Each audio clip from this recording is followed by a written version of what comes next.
eu tenho uma grande dificuldade de encarar o primeiro e o segundo testamento. Eles parecem antagônicos, pois o primeiro parece uma listagem de regra e o segundo, puro amor. De fato, no Velho Testamento tem muita regra, tem muita leizinha. Mas era necessário que isso se estabelecesse, porque nós não temos nenhuma outra lei além da lei que Moisés estabeleceu para reger esse povo. Então, ela era uma lei civil, mas ela era uma lei religiosa, ela era uma lei divina. Então, a obra de Moisés, ela traz todo esse conjunto de coisas. Mas existe muita sabedoria, muita sabedoria. Vou puxar só duas para você.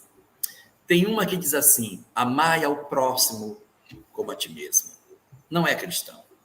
Está lá no Velho Testamento, é de Moisés. Essa regra que os cristãos repetem tanto não nasceu no Novo Testamento, ela é uma base, um pilar do judaísmo. E um segundo ponto, há uma regra muito repetida pelos cristãos: olho por olho, dente por dente. A regra do olho por olho, dente por dente. Só que vá dar uma olhada lá no texto que está escrito isso.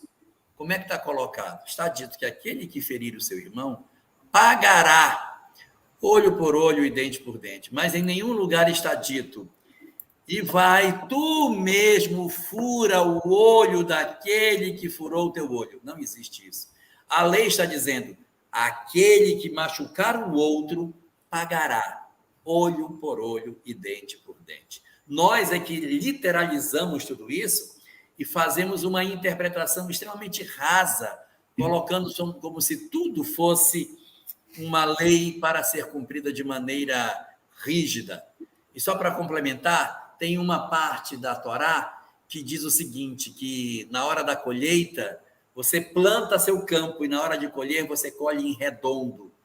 Você não colhe nos cantos, você colhe em redondo, porque os cantos são para o peregrino, para o miserável, para o faminto, para o desgraçado, para o desvalido. Então, para as viúvas, você planta para não colher, para que o outro colha. É uma regra, está na lei de Moisés, não pode colher, mas é entendido como uma regra da lei, mas exercitando em nós a caridade e a misericórdia.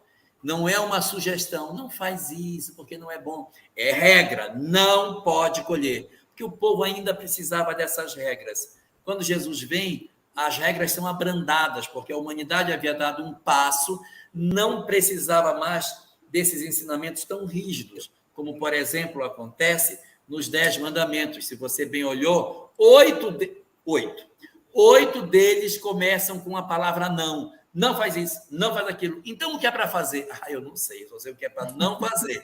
E Jesus vem trazendo os seus ensinamentos afirmativamente.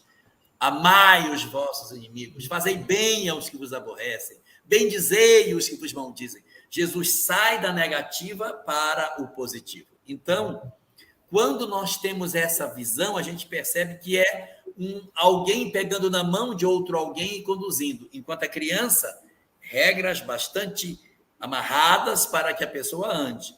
Aprendeu mais, solta. E quando se torna adulto, agora eu vou te dizer o porquê que você tem que amar seu inimigo. Nunca te disse, mas agora olha aqui. Olha o que acontece. Levanta o véu e mostra a reencarnação, justificando o amor aos inimigos, que na época do cristianismo ficou só na fala. Amai os vossos inimigos.